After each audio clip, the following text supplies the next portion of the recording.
Igbo dị sam unu asala chi gereno n'akwụkwọ akụkọ nketa bụ Furaidee Ahia Orie abalị 3 nke ọnwa ise afọ 2024.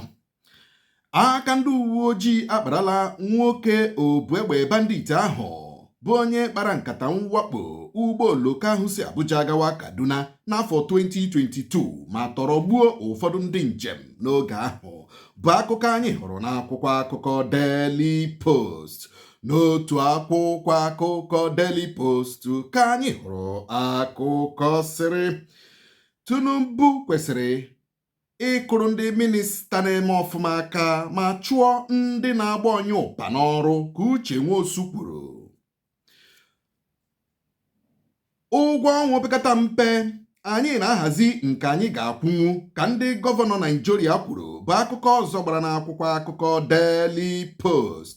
N'otu akwụkwọ akụkọ Daily Post ka anyị hụrụ akụkọ sịrị ọchịchị gị gwụrụ ike, mpụ na ịkwafu ọbara jupụtara na ya ka Edwin Clark gwara Ahia Bello. Mmetọ ego naira, EFCC na Cubana Chief Priest ga-emeziri onwe ha kụpụrụ ụlọikpe bụ akụkọ anyị hụrụ n'akwụkwọ akụkọ Vanguard. N'otu akwụkwọ akụkọ Vanguard ka anyị hụrụ akụkọ sịrị otu egwu bọọlụ Chelsea akụpịala olileanya Tottenham nwere isonye n'oge ndị kacha akụ na amamaka English Premier League dịka Chelsea ji ọkpụ abụọ gba aka nne na nna kụlaa ha. DSS agụrụla ụkwụ na aka ha na ọ bụghị ha gburu mmadụ n'ebe NNPC na-ere mmanụ ụgbọala n'Ọbalande Lagos bụ akụkọ ọzọ gbara n'akwụkwọ akụkọ Vanguard. N'otu akwụkwọ akụkọ Punch ka anyị hụrụ akụkọ sịrị ụbọchị nta akụkọ dị oke mkpa nye ọchịchị ọhakarasị na ezi ọchịchị ka otu ndị odee akụkọ Nigerian Guild of Editors kwuru. Ụgwọ Naijiria jikọrọ taa, okwu ego naira na-ada ada bụ ndị omeiwu ụlọ nzukọ nnọchiteanya ala anyị na Senate kpatara ya ka Ịta Enang kwuru. Ụgwọ ọnwa opekata mpe narị puku naira 615,000 615,000 naira kwukwenu nke ga-ekwe ọkwụkwọ ka ndị gọvanọ gwara NLC.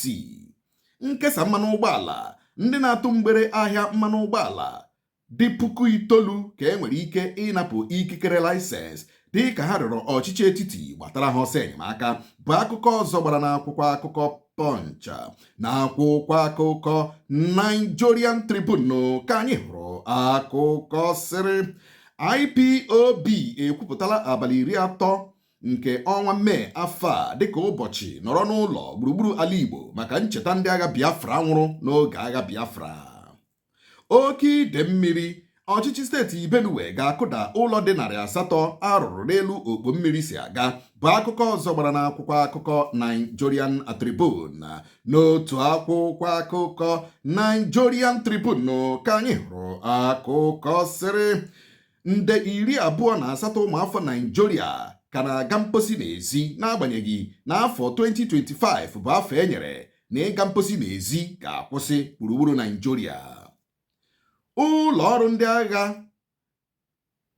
amaala ndị agha ya mmadụ 2 ikpe maka ogbunigwe ntụhie ahụ atụrụ n'obodo Tutumbiri nke steeti Kaduna na ọnwa Disemba 2023 bụ akụkọ anyị hụrụ n'akwụkwọ akụkọ The Nation.